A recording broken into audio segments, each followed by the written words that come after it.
à Zurich, mais régulièrement, je retourne 2 fois dans l'année au Mali, où je travaille en tant que danseur chorégraphe et à Zurich, professeur de danse. Par rapport à mon parcours, où j'ai travaillé avec pas mal d'artistes, c'est la première fois que je fais une résidence et c'est la première fois que je fais une création de solo danse.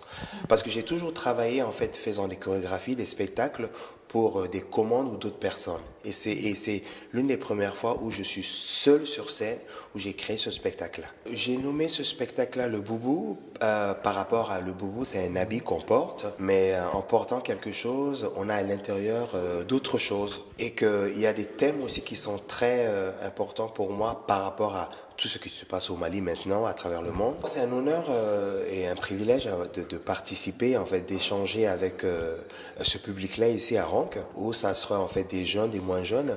Ben, j'aimerais bien et j'essaierai quand même de leur montrer, de leur expliquer, de leur faire un échange par rapport à cette culture-là qui vient de l'Afrique, du Mali, et leur montrer, voilà, un peu notre savoir-faire culturellement.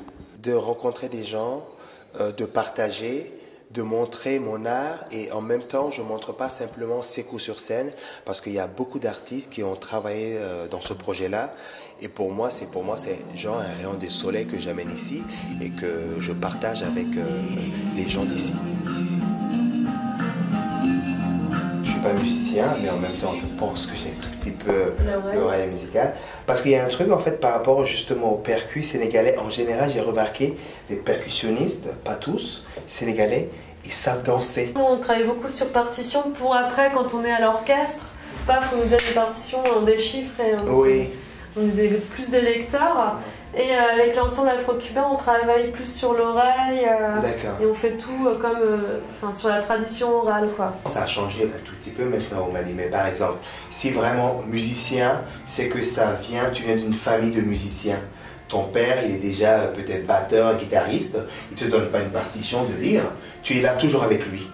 Et là, tu apprends, voilà, il joue, voilà, tu joues et c'est comme ça que tu apprends en fait. Nos musiciens maintenant, ils utilisent les guitares d'ici avec les chorales, les connus.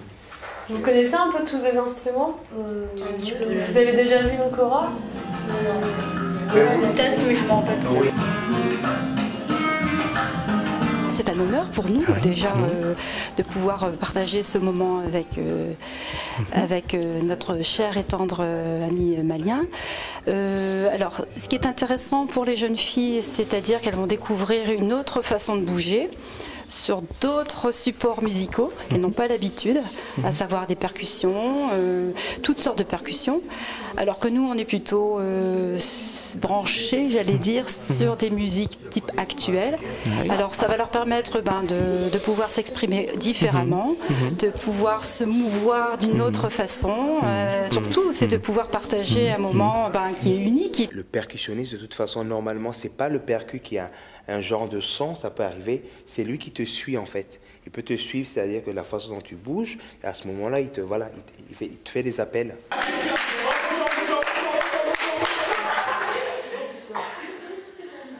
Go! Ça!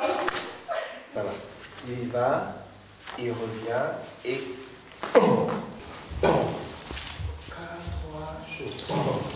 J'ai envie que la main vous tire et vous emmène avec le pied. 1, 2, 3, 4. Lentement, amusez-vous. On reprend. Bien. On y va. Go. 1, 2, 3, 4. On reste là. Et, encore.